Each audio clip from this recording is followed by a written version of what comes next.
गोर्खा राष्ट्रिय कांग्रेसको फेरि पनि एक टोली यहाँ प्रेसमा आएर दुई चार कुरा राख्न पर्ने कारणले गर्दा फेरि आज हामी आएको छौँ र यो खासै कुरो चाहिँ के हो भनेर भन्दाखेरि गोर्खा राष्ट्रिय कांग्रेसले आजसम्म जुन चाहिँ मुद्दा लिएर अगाडि हिँड्दै थियो यो विषयमा अलिकति भए पनि केही हदसम्म पीपीएस भन्छ के भन्छ त्यसको कारणले गर्दा कन्फ्युजन भयो।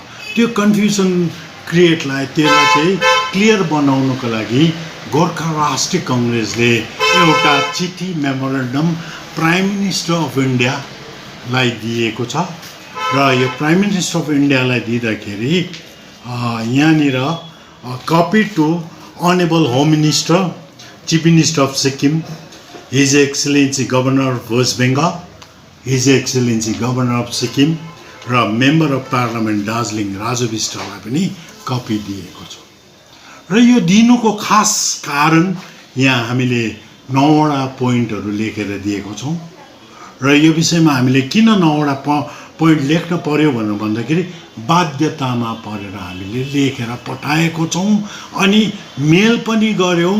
त्यो बाहेक हामीले के गर्यौँ भनेदेखिलाई स्पिड पोस्ट पनि गऱ्यौँ अनि योले पनि गरेन भने हामी पर्सनल लेभलमा गभर्मेन्ट अफ इन्डिया प्राइम मिनिस्टरलाई पनि भेट्ने वा उहाँसँग कम्युनिकेट गरेर यो चिज चाहिँ उहाँलाई पनि आवाज गराउँछ। त्यसभए यो 9वटा चिज हो। यो भित्र यो जुन चाहिँ मेमोरेन्डम भनौँ यो भित्र के लेखिएको छ त त्यो खुलासा गरेपछि मलाई लाग्छ दार्जिलिङ अनि सिक्किमवासीले केही हदसम्म बुझ्छ होला वा हामीले बुझाउने कोसिस गर्छौँ होला। र यसमा सबभन्दा पहिला पोइन्ट चाहिँ के छ भनेर भन्दाखेरि जस्तो भारत स्वतन्त्र भयो स्वतन्त्र भएपछि दार्जिलिङ सिक्किमको भएको कारणले गर्दाखेरि दार्जिलिङ के हुनु पर्थ्यो भनेर भन्दाखेरि सिक्किममा फर्किएको हुनु पर्थ्यो तर फर्किएन। त्यसो भएन। त्यो 2 नम्बरमा हामीले आर्टिकल इन्डो सिक्किम ट्रिटी जुन चाहिँ छ इन्डो सिक्किम ट्रिटी 1950 मा गरेको छ बाई भर्चु अफ आर्टिकल 1 अनुसार दार्जिलिङ चाहिँ के सिक्किममा कसरी फर्किन्छ भन्ने कुरा लिएर आउँदाखेरि चाहिँ यहाँ चाहिँ के भएको छ भनेदेखिलाई यहाँ all the previous treaties are hereby cancelled. यो जुन चाहिँ आर्टिकल 1 ले 1950 को आर्टिकल 1 ले के भनेको छ भने पहिलेको सम्पूर्ण ट्रिटीहरू क्यान्सल भएपछि दार्जिलिङलाई ब्रिटिस इन्डियामा हालेको जुन चाहिँ कुरो छ त्यो पनि क्यान्सल हुन्छ। त्यसको माने दार्जिलिङ स्वतः सिक्किममा फर्किनु पर्ने थियो।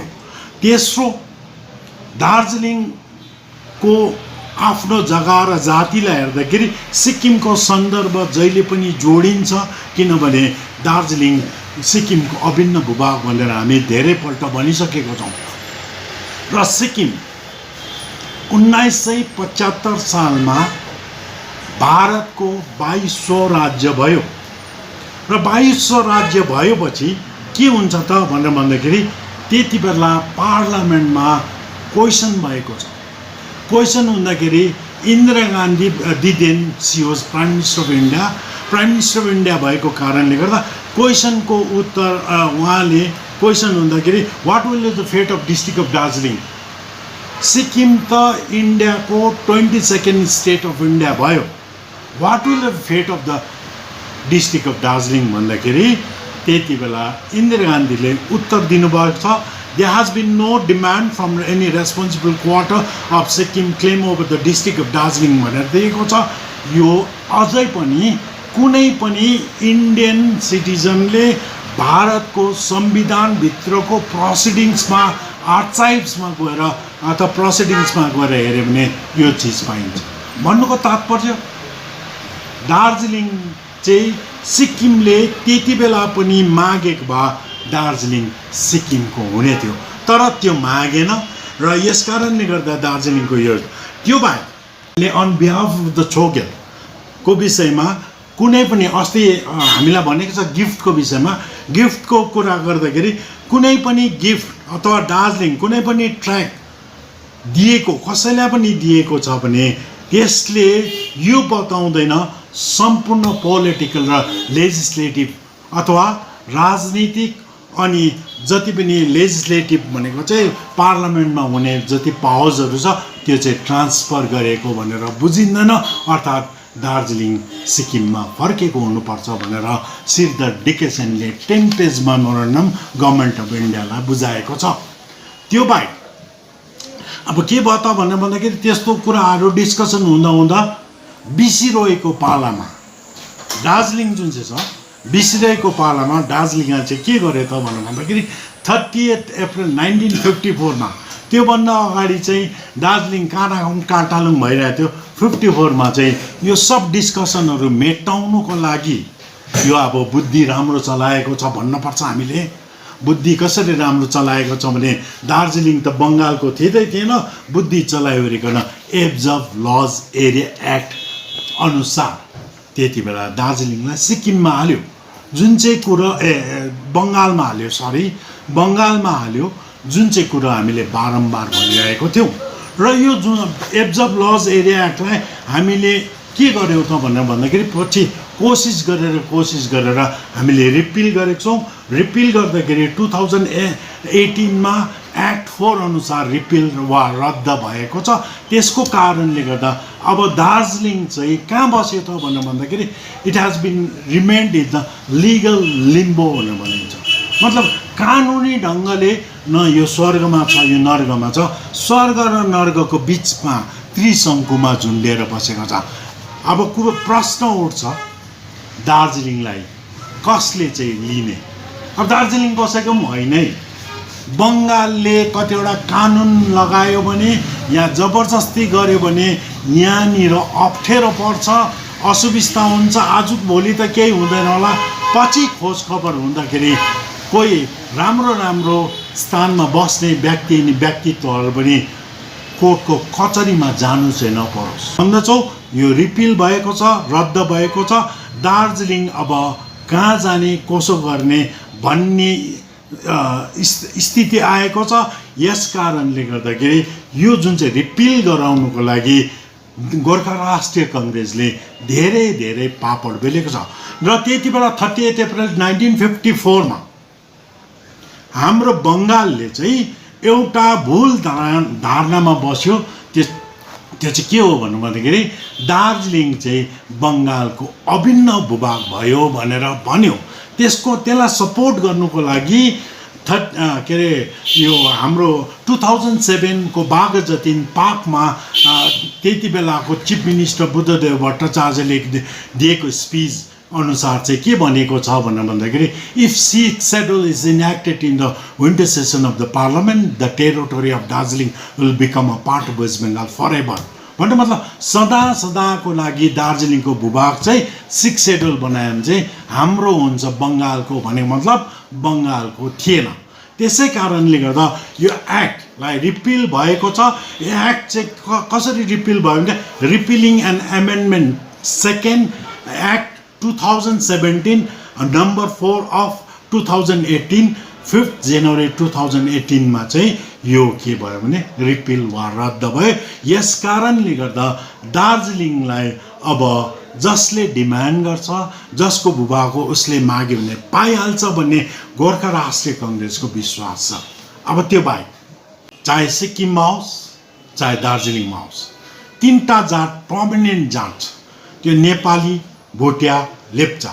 यिनीहरूको संस्कार, संस्कृति, भाषा अनि धर्म पनि एकदम क्लोजली रिलेटेड अथवा यिनीहरू एकअर्कामा सम्बन्धित छ। यस कारणले गर्दाखेरि यिनीहरू जहिले पनि एक साथमा बसेर लड्छौँ, एक साथमा दुश्मनको अगाडि हामी लडाइँ लड्छौँ भनेदेखिलाई जितेको खण्डमा, खुसियाली भएको खण्डमा हामी एक साथ नै मोज मजा वा रमाउने गर्छौँ भनेर भनेको थियो।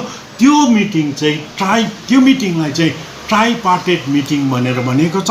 1641 को जसलाई लोमेन चोङसुम भनेर भनिएको छ।